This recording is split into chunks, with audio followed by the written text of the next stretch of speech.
Welcome along to another one of my image review sessions.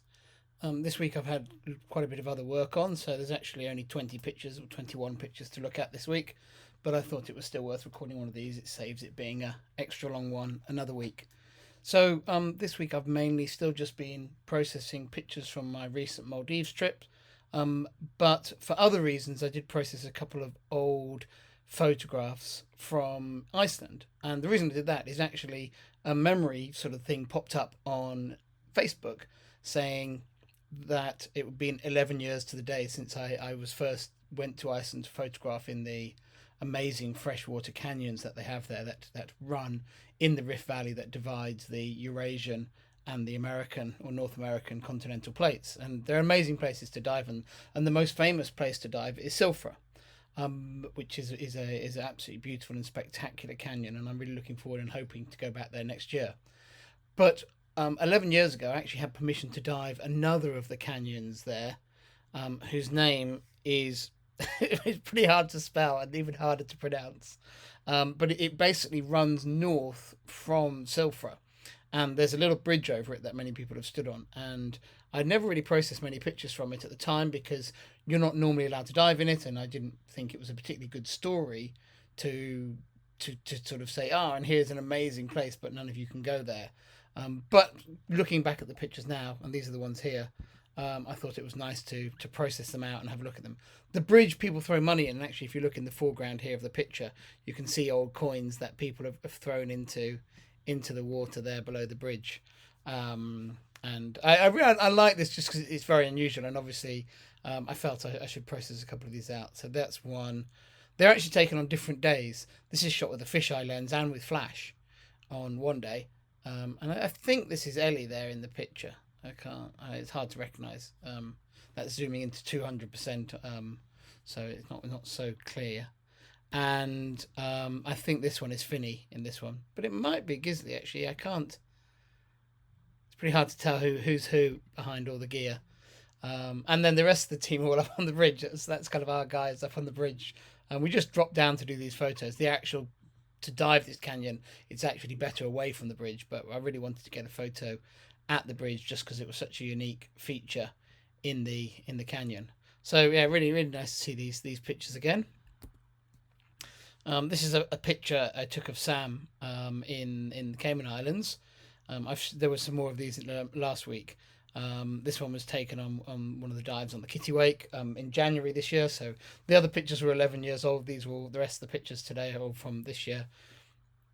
And this was a picture where I saw the hole, and I thought this would be quite fun because I've been photographing tube blennies earlier in the day, and I thought, or the day before, and I thought, it'd be quite fun to try and do a tube blenny type photo of a diver coming up through this hole.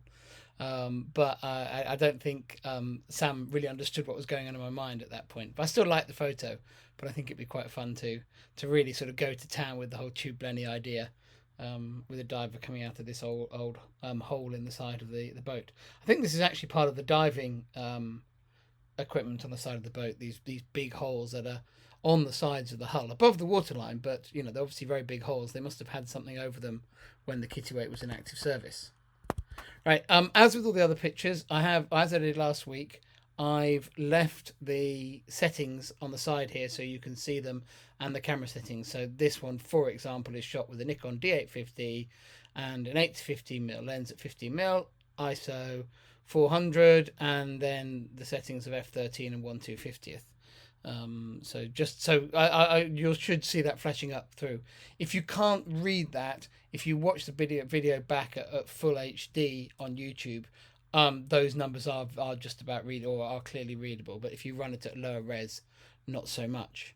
Right then, moving on, we've got a long exposure of a tawny nurse shark from Alimata.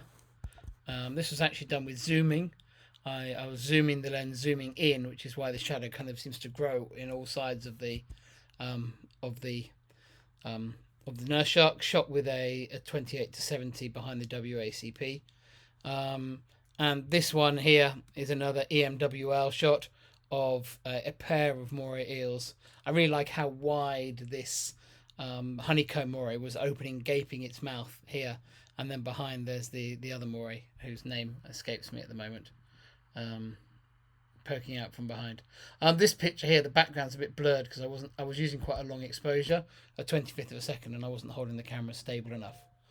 Some of the other shots have got a nice sharp background, but this is the one that had really the best mouth position, so I've decided to go for this one as the one that I processed up. And then a slightly unusual subject, certainly for me in the Maldives, was this nice giant frogfish that we had on one of the dives, and it was good to be able to get a photo of that. I've never got a photo of a frogfish in the Maldives before. So that was really nice just to get that. It's not a very good frogfish photo. It's certainly on a trip to Indonesia or the Philippines where these guys can be very common. I certainly wouldn't be keeping a shot like this, but it's nice to have this from the Maldives. Have a little bit of coverage of it.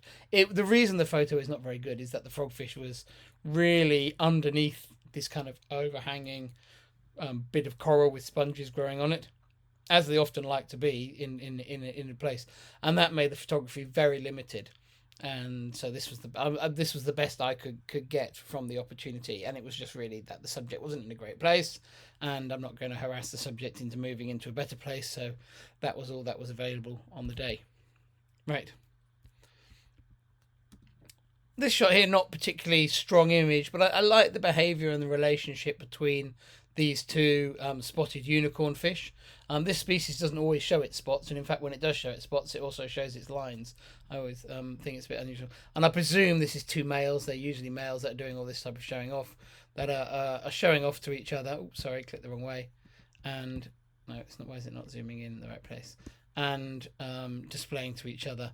And these two were whizzing around. It's very much a grab shot, but I wanted to process this one out because I thought it was nice just to have that little bit of natural behaviour. It might be quite useful in a talk or something at some point.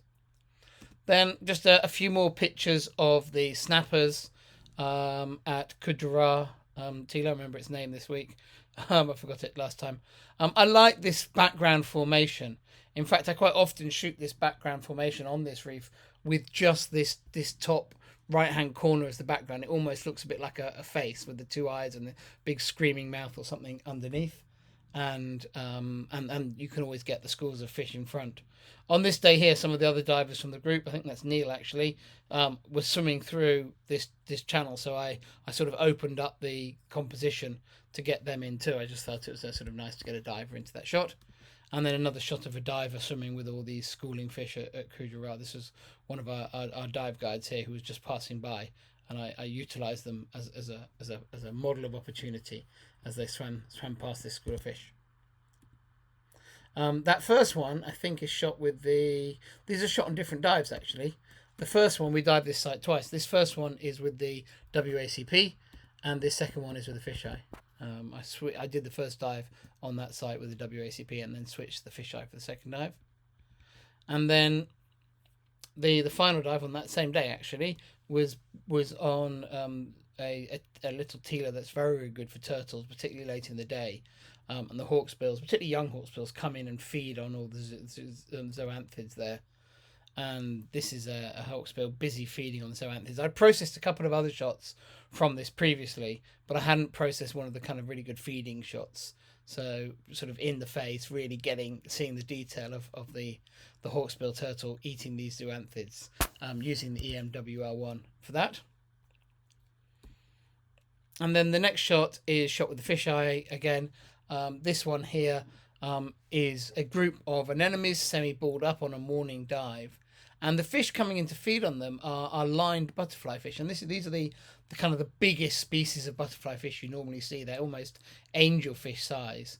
And they're specialist anemone feeders. And you quite often, if you go to dive sites with lots of anemones, you'll see these butterfly fish around. And the anemone fish, particularly the Clark's anemone fish, will really race out and try and chase them away. And the butterfly fish sort of try and grab a mouthful or two of anemone tentacles as they go through the area. One thing you can do actually as a photographer is if you go in and try and photograph this going on, what happens is the anemone fish cower in their anemones and the butterfly fish are able to bite the anemones.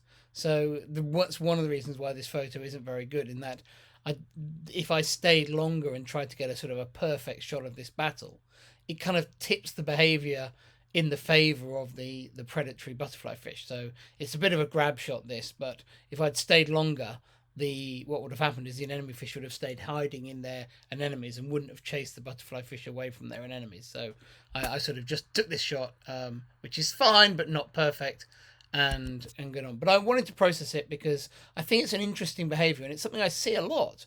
You know, I mean, on my last Red Sea trip, the same thing was going on. The same species of butterfly fishes in the Red Sea. It was feeding on the anemones, and there the Red Sea anemone fish were fighting it off. But again, it's not easy to get the photos for the reasons I was explaining. This was actually just behind the anemone fish. This massive school of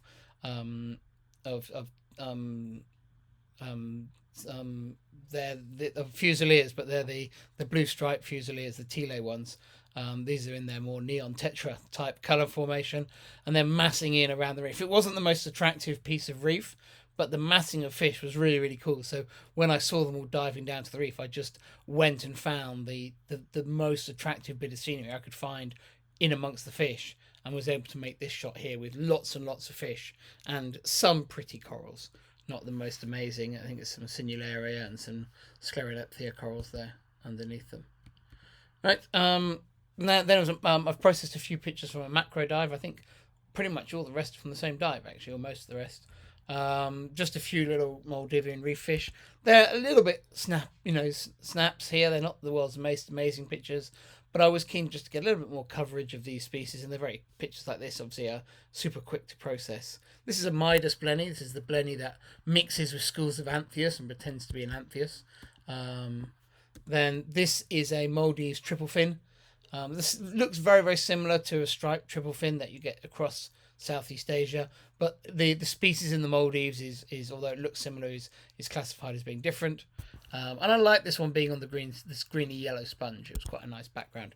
It would have been really nice had I been able to completely fill the frame with the green and yellow sponge, but the position it was perched in didn't allow me to do that. So there's a little bit of orange around, and a little bit of brown and black around the edges, which maybe aren't perfect for this shot. But I still like the photo. This one I shared on Instagram this week. This just a detail of a coral grouper's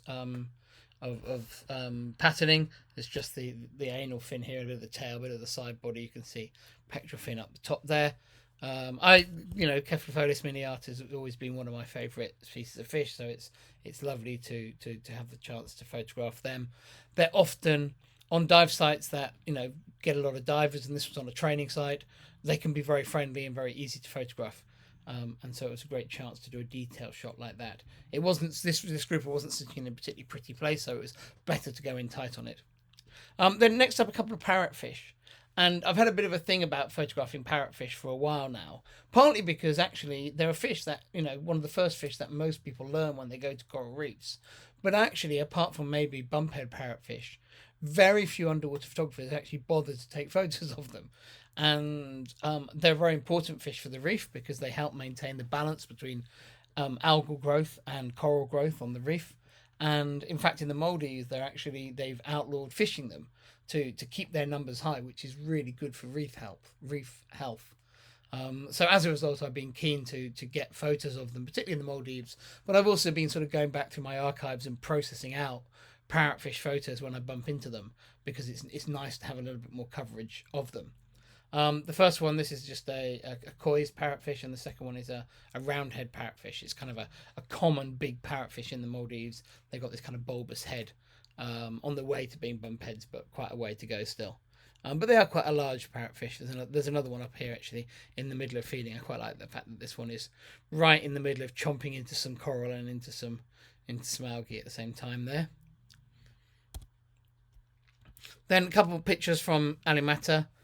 This one here with a pair of nurse sharks. I like this one because it had lots and lots of little juvenile golden trevallies swimming with it, and it was lying on the seabed, and then the other one sort of swam over the top. So always nice to get more than one in the frame if you can.